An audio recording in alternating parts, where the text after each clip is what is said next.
এই লোকটি তার বাড়িতে বসে নেটফ্লিক্সে মুভি দেখছিল।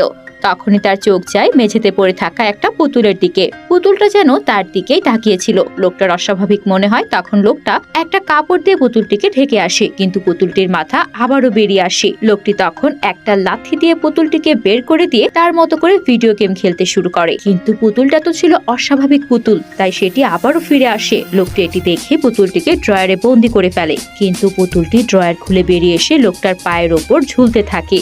এটা দেখে লোকটার ভীষণ রাগ হয়। লোকটা তখন একটা বড় চাকু নিয়ে আসে আর পুতুলটিকে একের পর এক চাকু দিয়ে আঘাত করতে থাকে। পুতুলের বুকে, মুখে, মাথায় সব জায়গায় ধারালো চাকু দিয়ে কাটতে শুরু করে। তারপর পুতুলটিকে ছিঁড়ে তার চুলও বের করে ফেলে আর পুতুলটিকে একদম শেষ করে ফেলার চেষ্টা করতে থাকে। কিন্তু শেষে যা হয় তা দেখার জন্য আপনিও প্রস্তুত নন। তখনই তার স্ত্রী চলে আসে আর দেখে পুরো মেঝে রক্ততে ভরে গেছে আর লোকটার হাতেও অনেক